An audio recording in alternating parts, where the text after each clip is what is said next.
अस्सलाम वालेकुम नाजरीन, स्मार्ट न्यूज़ में खुश आमदीद। शुरू अल्लाह के नाम से जो हमेशा सलामत रहने वाला है।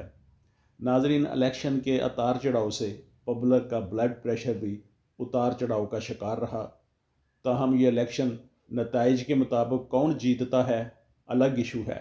हकीकी इलेक्शन पाकिस्तानी अवाम जीत चुकी है। मज़ीद डिस्कस करने से पहले चैनल्स को सब्सक्राइब कर लें। नाजरीन, पाकिस्तानी अवाम निकली, पाकिस्तान निकला और इस उम्मीद पे निकले जिसको काफ़ी देर से वो दबाए बैठे थे। अपना वोट कास्ट किया, अपने ज़मीर का फ़ैसला सुनाया। उनका फ़ैसला क्यों नहीं माना गया और ना मानकर किसने किसकी खिदमत की, मगर पाकिस्तान की खिदमत नहीं की, पाकिस्तान से नाइंसाफ़ी की है। दौलत पे डाके रोज़ पड़ते हैं, मगर इलेक्शन की रात अवामी मैंडेट पे डाका डाला गया। टीवी चैनल्स पे मौसूल होने वाले रिजल्ट्स के मुताबिक तहरीक इंसाफ के हमायत याफ्ता कौमी असम्बली के उम्मीदवारान 135 नशिस्तों से आगे जा रहे थे। फिर टीवी चैनल्स को अहम पैगाम मिला कि नशरियात में इलेक्शन नताइज नहीं चलेंगे और PTI के लोग जो लीड कर रहे हैं इनकी फिगर्स भी शो नहीं की जाएंगी। तमाम तर धांधली के बावजूद PTI लीड कर रही थी, लेकिन तब्दील शुदा नताइज ने सब मंजरनामा ही तब्दील कर दिया। मरियम नवाज़, हमज़ा शहबाज शरीफ, नवाज शरीफ जो अपनी सीटें भी हार रहे थे, उन्हें जितवा दिया गया। अवाम के फ़ैसले की तौहीन की गई।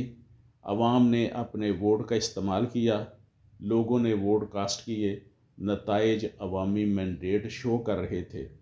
फिर अवामी फ़ैसले को ताकत से रौंद डाला गया। अवाम बार बार अपना फ़ैसला सुना रही है, अपनी आवाज़ आप तक पहुंचा रही है। अब तमाम तर धांधली के बाद होगा क्या? वही चूं चूं का मुरब्बा। जैसे पहले 13 जमाती PDM की हुकूमत बनी थी, वैसे ही फिर कोलिशन गवर्नमेंट बनेगी।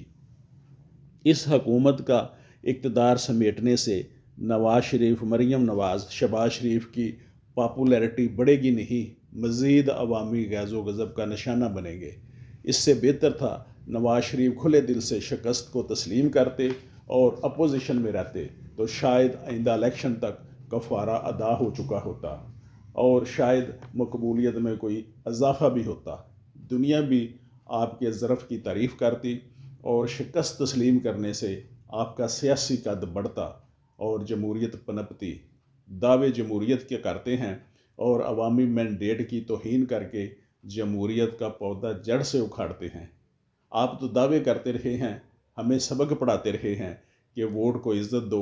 ये इज़्ज़त दी है आपने अवाम के वोट को, आप इसे वोट को इज़्ज़त देना कहते हैं। अगर ये इज़्ज़त है तो ज़िल्लत किसे कहते हैं? आपने अपने नज़रिए की नफ़ी कर दी है। वोट को इज़्ज़त देने का वक्त आया तो आपने अपना नज़रिया ही तब्दील कर लिया।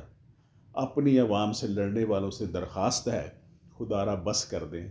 ये अवाम आपकी है, आपके बगैर अवाम कुछ नहीं और अवाम के बगैर आप कुछ नहीं। ये मुल्क तबाह कर दिया गया है। हमारा दुश्मन हमसाया मुल्क कहाँ से कहाँ पहुँच चुका है, हम क्या कर रहे हैं? खुदारा अवाम के फ़ैसले को मान लें। मियाँ साहब से गुजारिश है, वोट को इज़्ज़त दें। पाकिस्तानी अवाम बड़ी सख्त जान कौम है, जिससे इनकम टैक्स की जोंकें चिमटी हुई हैं। पुलिस के अजदहा भी इसे डस रहे हैं। बल्दियाती कारपोरेशनों के टैक्स भी इसका गोश्त नोच रहे हैं। तफरीही पार्कों के बाहर खड़े ठेकेदार लोगों की भूख प्यास और तफरीह की चुगनी कीमत वसूल करने वाले बेड़िए भी इस कौम की बोटियां नोच रहे हैं।